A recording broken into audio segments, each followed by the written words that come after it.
നരേന്ദ്രമോദി നേതൃത്വത്തിലുള്ള ഈ fascist government അധികാരത്തിൽ വന്നതിന് ശേഷം നമ്മൾ കണ്ടതാണ് വിദ്യാഭ്യാസ പരിഷ്കരണം എന്നുള്ള രീതിയിൽ കൊണ്ടുവന്നുകൊണ്ട് ഇന്ന് ലക്ഷക്കണക്കിന് പ്രൈമറി സ്കൂളുകൾ രാജ്യത്തിൻ്റെ പല സംസ്ഥാനങ്ങളിലും അത് അടച്ചുപൂട്ടിയിരിക്കുകയാണ്. അടച്ചുപൂട്ടിക്കൊണ്ട് അവിടെയെല്ലാം അത് പല സ്ഥലത്തും സ്വകാര്യ വ്യക്തികൾക്ക് കൈമാറുകയും ചെയ്യുന്നുണ്ട്. അപ്പോൾ നമ്മൾ കാണേണ്ടത്, നമ്മൾ ഈ രാജ്യം പുരോഗതിയിലേക്ക് പോകുന്നു, ഭയങ്കര ഡെവലപ്മെൻ്റ് ആണെന്നൊക്കെ പറയുമ്പോഴും ഈ അടുത്ത് വരുന്ന തലമുറകൾ നിരക്ഷരരായിട്ടുള്ള ഒരു തലമുറയാണ് നമ്മൾ സൃഷ്ടിക്കുക. ഇന്ന് ഇന്ത്യക്ക് ലോകരാജ്യങ്ങളുടെ ഇടയിൽ വലിയ സാന്നിധ്യവും അംഗീകാരവും ഉണ്ടെങ്കിൽ അതിൻ്റെ പ്രധാനപ്പെട്ട ഒരു കാരണം ടെക്നോളജിക്കലി ഈവൻ അതർവൈസ് എഡ്യൂക്കേറ്റഡ് ആയിട്ടുള്ള നമ്മളുടെ യങ് പോപ്പുലേഷനാണ്. അവർ ലോകത്തെല്ലായിടത്തും പോയി അവരുടെ കോൺട്രിബ്യൂഷൻ ഉണ്ട്. അവിടെ നമ്മൾ പറയും ജോലിക്ക് പോകുന്നത്, പക്ഷെ ആ ജോലി അവരുടെ ഇക്കോണമിയെയും അവരുടെ രാജ്യത്തെയും സസ്റ്റെയിൻ ചെയ്യുന്നതിന് അവർ സഹായിക്കുന്നുണ്ട്, ശമ്പളം കിട്ടുന്നുണ്ട്, അത് വേറെ വിഷയം. പക്ഷെ ഇനി വരാൻ പോകുന്ന തലമുറ ഒന്ന് ആലോചിച്ച് നോക്കൂ. പ്രൈമറി സ്കൂളുകൾ അടച്ചുപൂട്ടിയാൽ പട്ടിണിപ്പാവങ്ങളായ സാധാരണക്കാർ ജീവിക്കുന്ന സ്ഥലത്ത് നമ്മുടെ പഞ്ചായത്തിൽ ഒരു സ്കൂളുണ്ടെങ്കിൽ, പ്രൈമറി സ്കൂളുണ്ടെങ്കിൽ അവിടെ കുട്ടികളെ നമ്മൾ അയക്കും, പ്രത്യേകിച്ച് പെൺകുട്ടികളെ. അങ്ങനെ നമ്മുടെ ഗ്രാമത്തിൽ തന്നെ ഉണ്ടെങ്കിൽ. അതല്ല എങ്കിൽ ഈ പെൺകുട്ടികളെ ഒന്നും ഒരു മാതാപിതാക്കളും അയക്കാറില്ല. ഒരു നിരക്ഷരരായ ഒരു തലമുറയാണ് നമ്മൾ വളർത്തുന്നത്. നമ്മൾ പറയുമ്പോൾ കേരളത്തിലിരുന്ന് നമ്മൾ പറയുമ്പോൾ നമുക്ക് അത്ര വിഷ്വലൈസ് ചെയ്യാൻ പറ്റില്ല. പക്ഷേ മറ്റെല്ലാ സംസ്ഥാനങ്ങളിലും ഇന്ത്യയിൽ സഞ്ചരിക്കുന്ന ഒരാളെന്ന നിലയിൽ ഈ പറയുന്നത് ഒരു കടുത്ത യാഥാർത്ഥ്യമാണ് ഇപ്പോൾ ഇന്ത്യയിൽ സംഭവിച്ചുകൊണ്ടിരിക്കുന്നത്. പാവപ്പെട്ട പെൺകുട്ടികൾക്ക്, പാവപ്പെട്ട കുട്ടികൾക്ക് വിദ്യാഭ്യാസം നിഷേധിക്കുന്നു എന്ന് പറഞ്ഞാൽ പറഞ്ഞ ഉത്കണ്ഠ തന്നെയാണ്. ഇനി ഈ തലമുറ, വരാൻ പോകുന്ന തലമുറ നിരക്ഷരരാകും, വിദ്യാഭ്യാസമില്ലാത്തവരാവും. അപ്പോൾ ഇന്ത്യ എങ്ങോട്ടാണ് പോകുന്നത്? അത് നമ്മളെ ഒരു വലിയ കൺസേൺ അല്ലേ? അതുപോലെ ഇടപെടുന്ന ഒരുപാട് വിഷയങ്ങൾ ഇടപെടുന്നു. ഇപ്പം നമ്മളെ ഈ രാജ്യത്തെ ദളിത് ആദിവാസി വിഭാഗങ്ങൾ, ആ വിഭാഗങ്ങളെ അതിൻ്റെ ഒരുപാട് പ്രശ്നങ്ങളിൽ ഇടപെട്ടു. ഇപ്പം സോണിയുടെ വിഷയമായാലും പിന്നെ എല്ലാ അത്തരത്തിലുള്ള വിഷയങ്ങളിലും ഡൽഹിയിൽ നടന്ന സംഭവങ്ങളിലും എല്ലാം സമരമുഖത്ത് ആദ്യം ഓടിയെത്തിയ ഒരു വനിത എന്ന നിലയിൽ, അല്ലെങ്കിൽ ഒരു രാഷ്ട്രീയ നേതാവ് എന്ന നിലയിൽ എങ്ങനെയാണ് ഈ വിഷയങ്ങൾ ഇപ്പോൾ ഇന്ത്യയിൽ കാണുന്നത്?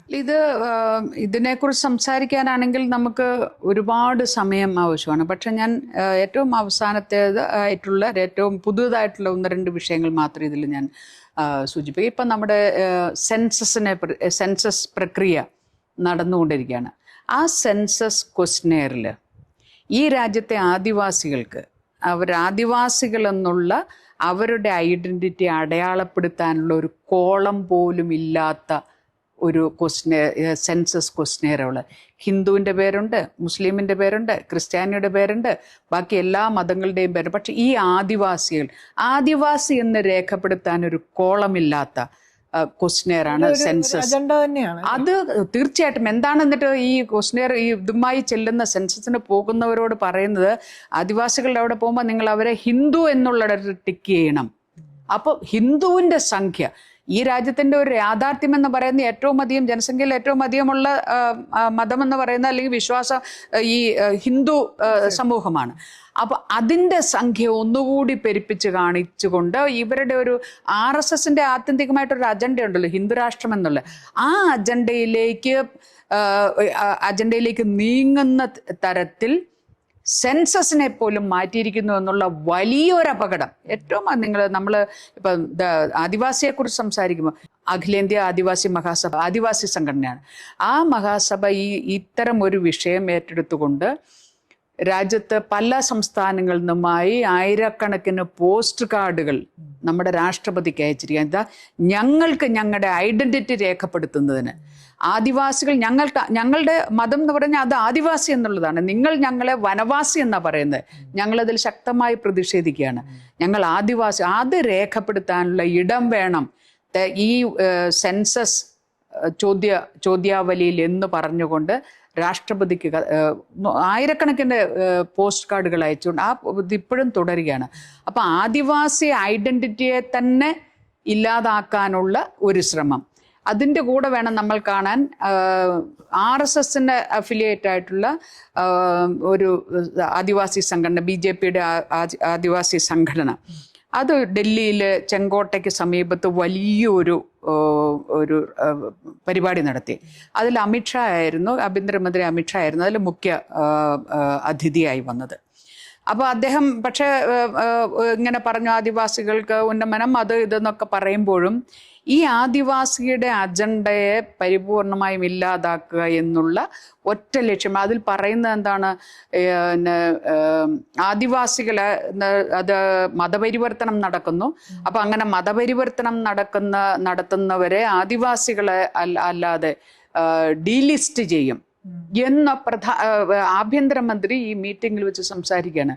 അപ്പോൾ ഓൾറെഡി ആദിവാസികൾക്കെതിരായിട്ടുള്ള വലിയ അവരെ ഛത്തീസ്ഗഡിലായിരുന്നാലും ശരി, ഈവൻ മണിപ്പൂരിലായിരുന്നാൽ പോലും മണിപ്പൂരിലെ വിഷയത്തിന്റെ ഏറ്റവും കോർ എന്താണ്, അവരുടെ ഭൂമിയാണ്. ആ ഭൂമി കോർപ്പറേറ്റുകൾക്ക്, അഡാനിയെ പോലുള്ള കോർപ്പറേറ്റുകൾക്ക് കൈമാറുക എന്നുള്ളതാണ്. ആദിവാസി ഭൂമി മുഴുവനും ആ രീതിയിൽ കൈമാറുന്നതിന് ആദിവാസികൾ തടസ്സമായി നിൽക്കുന്നു. അതുകൊണ്ട് ആ ആദിവാസിയെ ഏതു വിധേനയും അവിടെ നിന്ന് നീക്കുക, ഇല്ലായ്മ ചെയ്യുക, സൈലന്റ് ആക്കുക എന്നുള്ള അജണ്ടയുടെ ഭാഗമായാണ് ഇത് നടക്കുന്നത്. ഈ ആരാവല്ലി മലനിരകൾക്കെതിരെയുള്ള, അതുപോലെ നമുക്കറിയാം ഇപ്പം മഹാനിൽ നടന്ന സമരം, ഒരുപാട് നർമ്മദ നടന്ന സമരം, അതുപോലെ ഭൂമിക്ക് വേണ്ടിയുള്ള ഒരു സമരത്തിൽ ഈ കോർപ്പറേറ്റുകളോടൊപ്പം നിൽക്കുന്ന ഭരണകൂടത്തിന് ഇത് ഹിന്ദുത്വ അജണ്ട എന്ന് പറഞ്ഞു ലഘൂകരിക്കരുതെന്നാണ് എനിക്ക് തോന്നുന്നത്. ഇത് ഈ വനത്തിൻ്റെ അകത്തുള്ള എല്ലാ സമ്പത്തുകളും കൊള്ളയടിക്കാൻ വേണ്ടി ആദിവാസികളെ പൂർണ്ണമായും ഇല്ലാതാക്കുന്ന ഒരു നയം കൂടിയായിട്ടാണ് എനിക്ക് തോന്നുന്നത്. അത് സെൻസസിൽ തുടങ്ങുന്നുവെങ്കിൽ പോലും ഇപ്പോഴും അല്ലേ, അങ്ങനെയല്ലേ? തീർച്ചയായിട്ടും അതാണ് ഞാൻ പറഞ്ഞത്. ഇതിന്റെ എല്ലാം പിന്നിൽ ഒന്ന് ഈ ഹിന്ദുത്വ അജണ്ടയുടെയും ആ ഹിന്ദുത്വ അജണ്ട നടപ്പിലാക്കുന്നതിന് കോർപ്പറേറ്റുകളെ കൂട്ടുപിടിക്കുകയാണ്.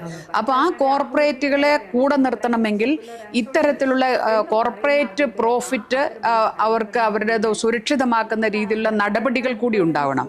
അപ്പൊ അതുകൂടി ഇത് രണ്ടും ചേർന്നുകൊണ്ടാണ് പോകുന്നത്. തീർച്ചയായിട്ടും ഗീത സാഹ പറഞ്ഞത് ശരിയാണ്. ആ രീതിയിലുള്ള ഇതാണ് ആ അജണ്ട, ആ രാഷ്ട്രീയമാണ്. ആത്യന്തികമായി എന്താണ് ലക്ഷ്യം, രാഷ്ട്രീയ ലക്ഷ്യം എന്താണ്? ഈ രാജ്യത്തെ മതേതര ജനാധിപത്യ സോഷ്യലിസ്റ്റ് ഒരു രാജ്യമായ ഇന്ത്യയെ നമ്മുടെ ഭരണഘടനയുടെ ആമുഖത്തിൽ തന്നെ പറയാണ് ഡെമോക്രാറ്റിക്, സെക്യുലർ ആൻഡ് സോഷ്യലിസ്റ്റ് എന്ന് പറയുന്ന അതിൻ്റെ അത്തരമൊരു ഭരണഘടനയെ തന്നെ ഇപ്പോഴത്തെ ആ ഭരണഘടന ഉണ്ടോ എന്ന് ചോദിച്ചാൽ ആ പുസ്തകമുണ്ട്. പക്ഷേ സംഭവിക്കുന്നത് അത്രയും ഭരണഘടനാ വിരുദ്ധമായിട്ടുണ്ട്. അപ്പം ഈ രാജ്യത്തെ ഒരു ഹിന്ദുരാഷ്ട്രമാക്കി മാറ്റുക എന്നുള്ള അജണ്ട അത് നമ്മൾ പറയേണ്ടിയിരിക്കുന്നു. അത് പറയുക തന്നെ വേണം ഓരോന്നിൻ്റെയും പിന്നിൽ. അതാണ് ഇപ്പം പുതിയ ന്യൂ എഡ്യൂക്കേഷൻ പോളിസി നമ്മൾ സൂചിപ്പിച്ചു. എന്താണ് ഹിസ്റ്ററിയെ ഡിസ്റ്റോർട്ട് ചെയ്തുകൊണ്ട്, അതുപോലെ പാഠ്യപുസ്തകങ്ങളിലെല്ലാം തന്നെ അസത്യങ്ങളും അർത്ഥസത്യങ്ങളും അതുപോലെ തന്നെ ഒരുപാട് നുണക്കഥകളും എഴുതി പുതുതലമുറയെ, വരും തലമുറയെ തന്നെ എല്ലാ ഫാക്റ്റുകളിൽ നിന്ന് അവരെ വഞ്ചിക്കുന്ന, അവരെ അതിൽ നിന്നെല്ലാം അകറ്റി നിർത്തുന്ന ഒന്നാണ് കണ്ടത്. ഇതെല്ലാം തന്നെ ആത്യന്തികമായി ലക്ഷ്യമിടുന്നത് എങ്ങനെയാണ്, എന്താണ്? ഇപ്പം നിക്കോബാർ ദ്വീപുകൾക്കെതിരെ വരികയാണല്ലോ, വലിയൊരു പ്രോജക്റ്റുമായിട്ട് നിൽക്കുകയല്ലേ അവർ. ആ ദ്വീപിൻ്റെ ഏറ്റവും പാരിസ്ഥിതിക പ്രാധാന്യം എല്ലാം നശിപ്പിക്കുന്ന വിധത്തിൽ 10,000-കണക്കിന് മരങ്ങൾ വെട്ടി നശിപ്പിച്ചുകൊണ്ട്, എന്നിട്ട് നമ്മുടെ പ്രധാനമന്ത്രി പിന്നെ ഏറ്റവും പ്രായം കൂടിയ ആമയെ കാണാൻ പോകുന്നു സെൽഷ്യസ് എന്ന് പറഞ്ഞിട്ട്, അല്ലേ? അപ്പം പാരിസ്ഥിതികമായും വനത്തിൻ്റെ കാര്യത്തിലായാലും പുഴയുടെ കാര്യത്തിലായാലും ദ്വീപിൻ്റെ കാര്യത്തിലായാലും എല്ലാം എങ്ങനെയാണോ മനുഷ്യരെ ഉന്മൂലനാശം ചെയ്യേണ്ടത്, അവർക്ക് യോജിക്കാത്ത വിഭാഗങ്ങളെ എങ്ങനെയാണോ വെറുപ്പിൻ്റെ രാഷ്ട്രീയം കൊണ്ടുവരുന്നത്, അതിനവർ വളരെ സമർത്ഥമായി ഈ കോർപ്പറേറ്റ് അജണ്ടകളുമായി കണക്ട് ചെയ്തുകൊണ്ടാണ് മുമ്പോട്ട് പോകുന്നത്. അപ്പോൾ ഒരു ഭീകരമായ ഒരു അവസ്ഥയായിട്ടാണ്, അല്ലേ, നമ്മളിത് എത്രത്തോളം മനസ്സിലാക്കുന്നുണ്ടെന്നുള്ളതാണ്. ഈ പ്രൈം മിനിസ്റ്ററെ കുറിച്ച് ഇപ്പോൾ പരാമർശിച്ചുകൊണ്ട് ഒരു കാര്യം, തീർച്ചയായിട്ടും ഈ വിഷയങ്ങൾ നമ്മൾ നമ്മൾ വളരെ ഗൗരവത്തിൽ എടുക്കേണ്ട ഒന്നാണ്. ഇപ്പോൾ ഈ പ്രൈം മിനിസ്റ്ററെ കുറിച്ച് സൂചിപ്പിച്ചുകൊണ്ട് പറയുകയാണ്, പ്രധാനമന്ത്രി നടത്തുന്ന ഓരോ അല്ലെങ്കിൽ ഈ രാജ്യത്തിന് നൽകുന്ന ഓരോ മുദ്രാവാക്യങ്ങളും, അത് ബേട്ടി ബച്ചാവോ ബേട്ടി പഠാവോ ആവട്ടെ, അതുപോലുള്ള ഓരോന്നും നമ്മൾ കാണുന്ന അതിനെല്ലാം നേരെ ഓപ്പോസിറ്റാണ്. ഇപ്പൊ ഏറ്റവും അവസാനത്തെ റിപ്പോർട്ട് വന്ന് ഇപ്പൊ ബേട്ടി ബച്ചാവോ ബേട്ടി പഠാവോ എന്നുള്ളൊരു അത് എടുക്കുമ്പോൾ ഈ രാജ്യത്ത് ആൺ പെൺ അനുപാതം നവജാത ശിശുക്കളിലുള്ള അനുപാതം അത് എന്താണ് വളരെ ഡേഞ്ചറസ്ലി ലോ ആണെന്നുള്ള ഇപ്പോഴത്തെ ഏറ്റവും ലേറ്റസ്റ്റ് ആയിട്ടുള്ളത്. അതുപോലെ തന്നെ ഈ ഞാൻ പറഞ്ഞല്ലോ ബേട്ടി പഠാവോ എന്ന് പറഞ്ഞ ബേട്ടിയെ പഠിപ്പിക്കണമെങ്കിൽ, പെൺകുട്ടികളെ പഠിപ്പിക്കണമെങ്കിൽ സ്കൂളുകൾ വേണം. ആ സ്കൂളുകൾ അടച്ചു പൂട്ടിക്കൊണ്ടാണ് മുദ്രാവാക്യം വിളിക്കുന്നത് ബേട്ടി പഠാവോ എന്ന് പറയുന്നത്. അപ്പോൾ ഈ രീതിയിൽ ഏത് മുദ്രാവാക്യം നിങ്ങൾ എടുത്തു നോക്കിയോ അതെല്ലാം അതിന്റെ ഓപ്പോസിറ്റ് ആണ് ഇവിടെ നടക്കുന്നത്. അപ്പോൾ വലിയ നാടകം, അതിന്റെ നാടകം എന്ന് മാത്രമല്ല, ഇത് ആ ഉൾട്ടയായിട്ടുള്ള അല്ലെങ്കിൽ ജസ്റ്റ് ഓപ്പോസിറ്റുള്ള ആയിട്ടുള്ള കാര്യങ്ങൾ രാജ്യത്തിനും ജനങ്ങൾക്കും എതിരായ രീതിയിൽ അത് നടപ്പിലാക്കിക്കൊണ്ടിരിക്കുകയാണ്. ഇപ്പോൾ രാജസ്ഥാനിലെ ജയ്പൂരിന്റെ പട്ടണ മധ്യത്തിൽ ഒരു എത്രയോ വർഷമായിട്ടുള്ള ഒരു ചെറിയ വനം എന്ന് തന്നെ പറയാം, അത് വെട്ടിമുറിക്കുകയാണ്. മരങ്ങൾ വെട്ടിമുറിക്കുക. എന്തിനാണ്? നരേന്ദ്രമോദിയുടെ പേരിൽ ഒരു പാർക്ക് ഉണ്ടാക്കാൻ. ആലോചിച്ച് നോക്കിയേ. നമ്മുടെ ഈ അരാവലി ഹിൽസ് ആയിരുന്നാലും സ്റ്റേഡിയം, അതെ, അരാവലി ഹിൽസ്, ഇതിനെല്ലാമുള്ള അത് എന്തുമാത്രം പ്രാധാന്യമുണ്ട്. ഇപ്പോൾ അവിടെ ദ്വീപിൽ നടക്കുന്ന പരിസ്ഥിതി എന്താണ് നാശം, അതൊക്കെ തന്നെയും അതിൻ്റെ എല്ലാം രാഷ്ട്രീയത്തെ നമ്മൾ കാണണം. അതെല്ലാം ഈ കോർപ്പറേറ്റ് ഈ സ്വകാര്യ മൂലധനത്തെ അതിനെല്ലാം പ്രോത്സാഹിപ്പിക്കുന്ന ഒരു രാഷ്ട്രീയം, അത് ഈ രാജ്യത്തെ സാധാരണക്കാരനെ സഹായിക്കാത്ത, നാടിനെ തന്നെ നശിപ്പിക്കുന്ന രാഷ്ട്രീയമായി. ഈ ഹിന്ദു എന്ന് പറഞ്ഞൊരു ഹിന്ദു രാഷ്ട്രം എന്ന് പറയുന്ന ഒരു അജണ്ടയിൽ മാത്രം ഫോക്കസ്ഡ് ആയിട്ട് പ്രതിപക്ഷ പാർട്ടികൾ പോകുന്നത് അവർക്ക് വളരെ സൗകര്യം ചെയ്യുന്നുണ്ട്. ആ ഹിന്ദു അജണ്ട, ഹിന്ദുത്വ രാഷ്ട്രം എന്ന് പറയുന്ന RSSന്റെ അജണ്ട ഉപയോഗിച്ചുകൊണ്ട് അവർ ഇന്ത്യയെ എല്ലാ അർത്ഥത്തിലും സ്വകാര്യവൽക്കരിച്ച് നശിപ്പിക്കുകയാണ്. ഈ രാജ്യമെന്ന് പറയുന്ന 4000 വർഷത്തെ ചരിത്രമുള്ള ഭാരതം എന്ന് പറയുന്നത് എത്രയോ തരത്തിലുള്ള വിഭാഗങ്ങൾ ഇവിടെ ജീവിക്കുന്നുണ്ട്. ഇപ്പോൾ ഈ ആദിവാസികൾക്കെതിരെ വരുന്ന, ദളിത്തുകൾക്കെതിരെ വരുന്ന, ഇവർക്കെല്ലാം വേണ്ടി മുതലക്കണ്ണീരൊഴുക്കുകയും ഇവരെ എല്ലാ അർത്ഥത്തിലും നശിപ്പിക്കുന്ന വിധത്തിലുള്ള അജണ്ട നടപ്പിലാക്കുകയും ചെയ്യുന്ന ഒരു ഭീകരമായ ഒരു സാഹചര്യം ഇപ്പോൾ ഇവിടെ നിലനിൽക്കുകയാണ്. ഇപ്പോൾ അതിന് ഇത്രയും കാര്യങ്ങൾ പറഞ്ഞപ്പോൾ എല്ലാ സംസ്ഥാനങ്ങളിലും പോകുമ്പോൾ അനുഭവപ്പെടുന്നുണ്ട്.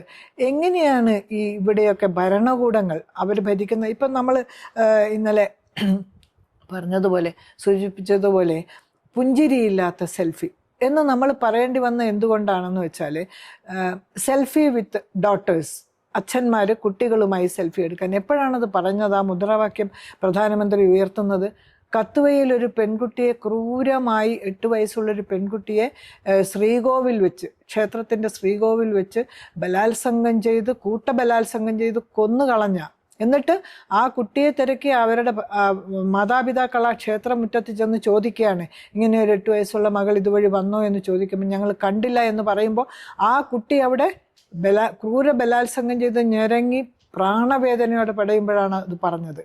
അപ്പോഴാണ് പറയുന്നത് ഈ പെൺകുട്ടികൾ ഞങ്ങളുടെ രാജ്യത്ത് സുരക്ഷിതരാണ്, അച്ഛന്മാർ ചേർത്ത് നിർത്തി. ഇത്തരത്തിലുള്ള ചില മുദ്രാവാക്യങ്ങൾ, ചില കപടമായ ചില കാര്യങ്ങൾ, ഇതൊക്കെ പറഞ്ഞുകൊണ്ടാണ് ഈ രാജ്യത്തെ വഞ്ചിക്കുന്നത്. അതേസമയം അതിൽ ഉൾപ്പെട്ട മുഴുവൻ പ്രതികളെയും അറസ്റ്റ് ചെയ്തു എന്ന് വരുത്തി തീർത്ത് അവർക്ക് ഉടനെ തന്നെ ജാമ്യം നിഷേധിച്ച് അവരെ ഭരിക്കുന്ന പാർട്ടി മാലയിട്ട് സ്വീകരിച്ചു കൊണ്ടുപോയി ആ രാജ്യത്തല്ലേ. ഇത് വാസ്തവത്തിൽ എന്തിനാണ്? ആ ഒരു കമ്മ്യൂണിറ്റിയെ ആ പ്രദേശത്തു നിന്നും ഓടിക്കുക എന്നുള്ളത്. ഇങ്ങനെ ഒരു അജണ്ട നടപ്പിലാക്കുന്നത് ഇതിനെ എങ്ങനെയാണ് ഒന്ന് എക്സ്പോസ് ചെയ്യാൻ പറ്റുക? അതിന് എത്ര പൊളിറ്റിക്കൽ പാർട്ടീസ് ചേർന്നാലാണ് ഇതൊന്ന് പൊളിച്ചു കാണിക്കാൻ പറ്റുക? ഇതെങ്ങനെ വിശ്വസിപ്പിക്കും? ഇവരുടെയൊക്കെ ഈ വാട്സപ്പ് ഗ്രൂപ്പുകളിൽ വരുന്ന പ്രചരണങ്ങൾ, ഇപ്പം വന്ന ഒരു പ്രചരണമാണ് RSSന്റെ ഒരു ഗ്രൂപ്പിൽ നിന്ന് വന്നത്. അതായത് അവരൊരു കണക്ക് പറയുകയാണ്, ഇത്ര കുട്ടികൾ പ്രസവിക്കുമ്പോൾ അതിൽ മുസ്ലിങ്ങൾ എത്ര പ്രസവിക്കുന്നു, ഹിന്ദുക്കൾ സ്ത്രീകൾ എത്ര, ക്രിസ്ത്യൻ സ്ത്രീകൾ എത്ര. ഇപ്പം അവർ കണക്ക് പറയാണ്. 2011 ഈ രാജ്യത്ത് സെൻസസ് നടന്നത്. അവർക്ക് എവിടെ നിന്നാണ് ഈ കണക്ക് കിട്ടുന്നത്? പിന്നെ സെൻസസ് നടന്നില്ല ഈ രാജ്യത്ത്. ഈ രാജ്യത്ത് ജനസംഖ്യ എത്രയുണ്ട്, എത്രയാണ് ഓരോ കമ്മ്യൂണിറ്റിയുടെയും പിന്നെ കണക്ക്? ഒരു കണക്കുമില്ലെങ്കിലും ഈ ഒരു കണക്ക് കൃത്രിമമായി ഇങ്ങനെ ഒരു വെറുപ്പിൻ്റെ രാഷ്ട്രീയം പ്രചരിപ്പിച്ചുകൊണ്ട് ഇത് വിശ്വസിക്കുന്ന ഒരുപാട് പേരുണ്ട്. 80% ഹിന്ദുക്കൾ ജീവിക്കുന്ന രാജ്യത്ത് അവർ പറയാണ് മറ്റൊരു മതം അല്ലെങ്കിൽ വേറെ മതങ്ങളിൽപ്പെട്ടവർ കൂടുതൽ കുട്ടികൾ ഉൽപ്പാദിപ്പിക്കുന്നു. ഇതൊക്കെ വിശ്വസിക്കാനും ഇതിൽ പുറകെ പോകാനും ആളുകൾ ഉണ്ടാവുന്നു ഈ രാജ്യത്ത്.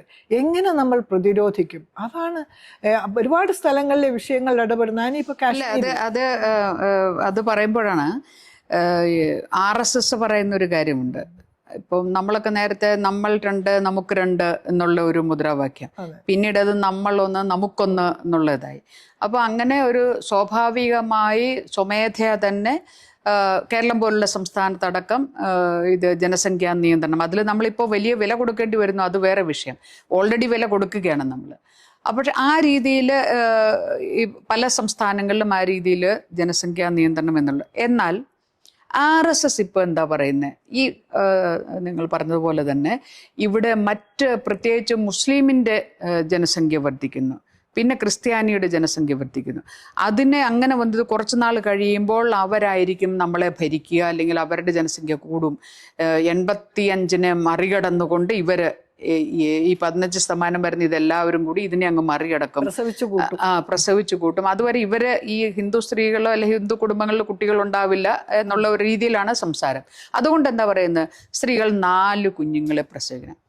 ഞാൻ എത്ര കുഞ്ഞുങ്ങളെ പ്രസവിക്കണം എന്നുള്ള അത് എൻ്റെ അവകാശമോ അല്ലെങ്കിൽ എൻ്റെയും എൻ്റെ ഭർത്താവിൻ്റെയും മാത്രം അവകാശമോ ആയിട്ട് പോലും, അത് എൻ്റെ അവകാശമാണ്, എൻ്റെ മാത്രം അവകാശമാണ്. പക്ഷേ ഒരു കുടുംബം എന്നതിൽ നമ്മൾ അതിൻ്റെ അപ്പുറത്തേക്ക് ഒരു കുടുംബം എന്നതിൽ അത് പുരുഷനും സ്ത്രീയും എന്ന രീതിയിൽ, അത് ഈ പുരുഷൻ്റെയും സ്ത്രീയുടെയും അവകാശം അതുകൂടി പറിച്ചെടുത്തുകൊണ്ടാണ് 4 കുഞ്ഞുങ്ങളെ മതത്തിനു വേണ്ടി, ഹിന്ദു മതം അപകടത്തിൽ, ആ ഹിന്ദു മതത്തെ രക്ഷിക്കുന്നതിന് വേണ്ടി സ്ത്രീകൾ നിങ്ങൾ 4 കുഞ്ഞുങ്ങളെ പ്രസവിക്കണം എന്ന് പറയുന്നു. പ്രസവം എന്ന് പറയുന്നത് ഒരു സ്ത്രീയെ സംബന്ധിച്ച് അല്ല. അപ്പോൾ എന്താന്ന് വെച്ചാൽ അവിടെ ഉണ്ടാവേണ്ട ചോദ്യമുണ്ട്. എന്താണ്, ഇന്നുള്ള 2 കുഞ്ഞുങ്ങൾക്ക് പഠിക്കുന്നതിനുള്ള സ്കൂൾ നിങ്ങൾ അടച്ചുപൂട്ടുക. ഈ 4 കുഞ്ഞുങ്ങളെ പ്രസവിച്ച് ആ കുഞ്ഞുങ്ങൾക്ക് ആര് വിദ്യാഭ്യാസം കൊടുക്കും, ആര് ആരോഗ്യം ഉറപ്പ് ചെയ്യും, ആര് തൊഴിലുറപ്പ്? ഇന്ന് ലോകത്തിൽ ഏറ്റവും അധികം തൊഴിലില്ലായ്മ നിരക്കുള്ള രാജ്യമായി നമ്മുടെ രാജ്യം ഒരു മാറിയിരിക്കുകയാണ്.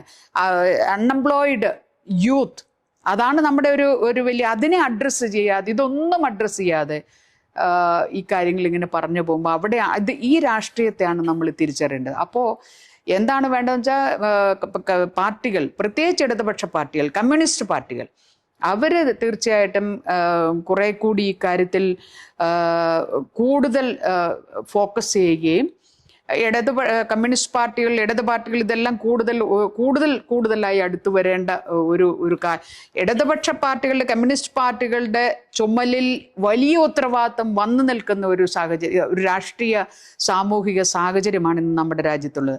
അത് തിരിച്ചറിയണം നമ്മുടെ പാർട്ടികൾ, നമ്മുടെ പ്രസ്ഥാനങ്ങൾ.